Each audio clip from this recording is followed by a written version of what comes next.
নেতা কোন মানুষ বলতে পারবে না মাশরাফিরে 10টা টাকা পকেটে দিতে পারছে।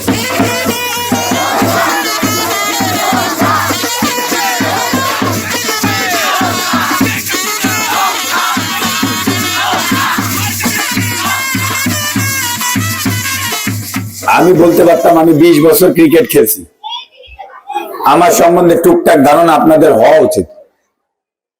সেই ধারণার কথা বাদ দিলাম, আগামী বিগত 5 বছর কাটাইছি। কোন নড়াইলের নেতা কোন মানুষ বলতে পারবে না মাশরাফিরে 10টা টাকা পকেটে দিতে পারছে। সুতরাং যদি সততা নিয়ে কাজ করতে পারি তো এই ছেলে মেয়েদের জীবনও ইনশাল্লাহ করতে পারবো। তাই আপনাদের আর বক্তব্য দীর্ঘায়িত করবো না, ঠান্ডাও পড়ছে, আপনারা বাসায় যাবেন। আপনারা আমার জন্য দোয়া করেন। আগামী 7 জানুয়ারি আপনাদের সন্তান আমি মাশরাফি, ভোটটা নৌকা মার্কায় দিয়েন।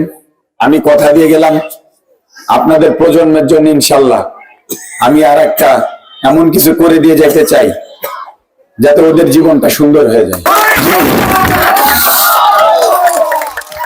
তাই আমি আপনাদের কাছে একটি অনুরোধ করব যে এই নির্বাচন আপনাদের সন্তান, আপনাদের নাতিপুতির নির্বাচন। আপনারা যদি ভুল করেন, কোনো কথায় কোনো চিন্তায় যদি ভুল করেন, আমার হয়তোবা খুব বেশি ক্ষতি হবে না। কেন ক্ষতি হবে না? কারণ আমি এইখান থেকে একটা অর্থ ইনকাম করে আমার পেটে খাই না, আমার ছেলে মেয়েরা আমি খাওয়াই না, আমার ছেলে মেয়ের পড়ালেখার খরচ এইখান থেকে চলে না। কিন্তু আমি সবকিছু ব্রেক করে এখানে কাজ করছি যে এই আজকে এখানে যারা আছে, এই যে ছোট ছেলে পেলে মেয়েরা আছে, তারা যেন ভবিষ্যতে সুযোগ সুবিধাগুলো পায় যেটা আপনারা না পেয়ে এসেছেন।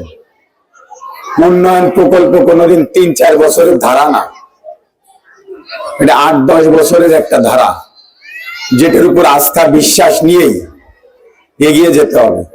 তাই আপনাদের কাছে অনুরোধ করব, আগামী 7 জানুয়ারি আপনারা ভোট কেন্দ্রে সবাই যাবেন, আপনাদের মূল্যবান ভোটটি দিবেন। এবং মাননীয়, আমি আমার ভোট তো চাইবই আপনার কাছে, ভোট চাওয়ার জন্যই তো এখানে এসেছি। ভোট না চাইলে ভোটটা দিবেন কিভাবে? ভোটটা তো চেয়ে যাব। আর অন্য 10 জন চার আমি চার ভিতর তো পার্থক্য তো কিছুটা আছে, কারণ যে প্রার্থী তারই তো চাইতে হবে। তাই আমি আগামী 7 জানুয়ারি আপনাদেরকে আহ্বান করছি, আমার জন্য না, আপনার জন্য না, আপনার সন্তান নাতিপুতির জন্য আপনারা নৌকা মার্কায় ভোটটি দিয়ে আগামী 7 জানুয়ারি দল মত নির্বিশেষে আমাকে কাজ করার সুযোগ যদি দেন, আজকে থেকে 5-7 বছর পরে আপনারা বলবেন যে ছেলেটা আমাকে নাতিপুতির জন্য কিছু করে রেখে গেছে।